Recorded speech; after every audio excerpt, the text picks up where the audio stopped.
두 정상이 최소한의 인원만 배석시키고 진행한 정상회담은 당초 예정됐던 30분을 훌쩍 넘겨서 72분 동안 이어졌습니다. 청와대가 아닌 용산 대통령 집무실에서 열린 첫 한미 정상회담. 어떻게 평가할 수 있을지 이정은 기자가 보도합니다. 어제 반도체 공장을 찾아 경제협력 기조를 확실히 한 바이든 대통령. 오늘은 국립현충원 참배로 일정을 시작했습니다. 이후 바이든 대통령이 의장대의 도열을 받으며 용산 대통령실에 도착하자 윤석열 대통령이 1층으로 나와 영접했습니다.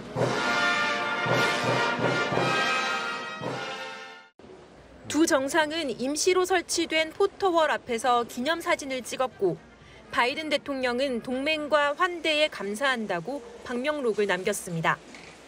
두 정상은 임시 집무실이 위치한 5층으로 올라가 역대 한미 정상들의 사진을 보며 긴장을 푼 뒤 세 번 다 우리 미스터 김이 통역을 했다고.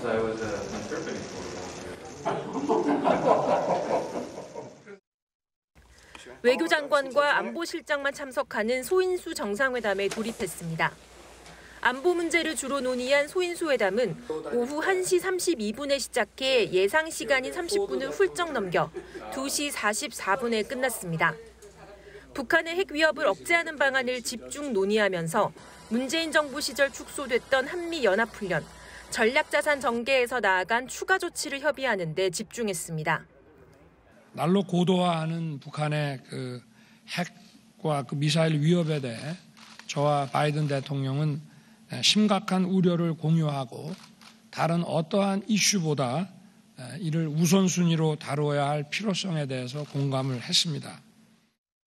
이후 통역만 대동한 단독 환담이 25분 동안 진행됐고 양국 경제보좌관까지 포함한 확대 정상회담은 12분 만에 끝났습니다.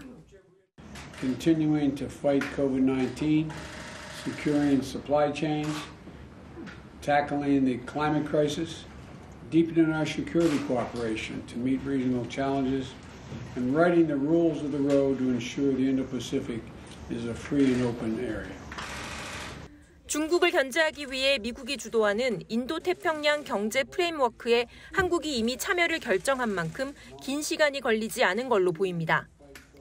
삼성전자와 현대차가 잇따라 미국 투자 계획을 밝히면서 미국만 실익을 챙긴 것 아니냐는 지적에 대통령실은 미국 측이 앞으로 한국에 많이 투자해주길 바란다는 내용도 협의됐다고 밝혔습니다.